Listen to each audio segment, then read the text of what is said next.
This assembly decided last year almost unanimously, I think, in favor of general widespread disarmament.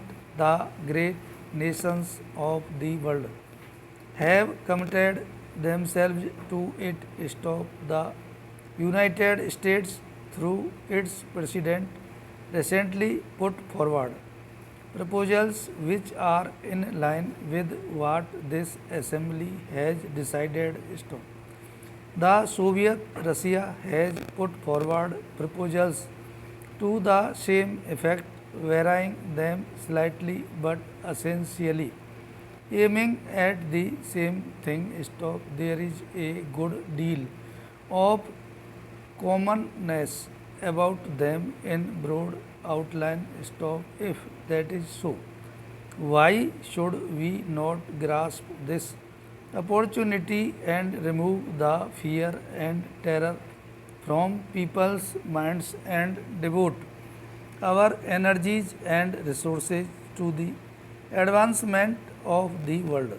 Sign of interrogation. This major and outstanding question must be dealt with speedily, and the great countries, especially those which have the greatest responsibility, should address themselves again and again to the consideration of this problem together through negotiations to reach agreements. Stop.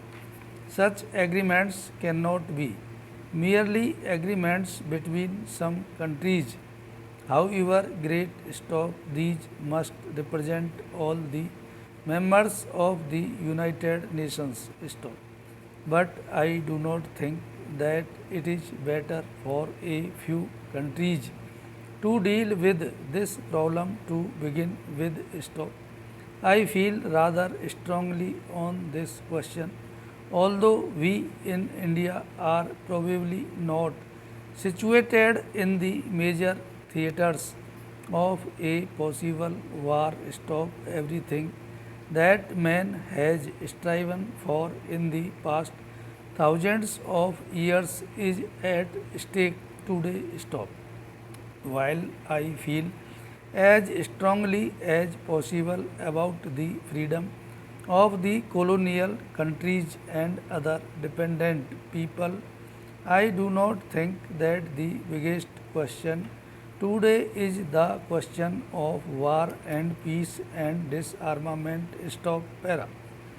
The General Assembly passed a resolution recently about nuclear tests. Stop. It was a great misfortune that after a period of abstinence from nuclear tests, there was a resumption of these tests. Stop. Immediately it becomes more difficult to have treaties for ending nuclear tests because the whole atmosphere becomes one of fear and apprehension. Stop. I do not think, and I would beg the countries concerned to realize that they are doing a grave disservice to the world, to their own countries, by not putting an end to nuclear test by treaty as quickly as possible. Stop. The Assembly passed a resolution in favor of some kind of a moratorium. Stop. No one imagines that a voluntary moratorium is going to solve this question. Stop. There must be stricter controls by treaty and otherwise. Stop. Nuclear tests are basically able for ever. Stop.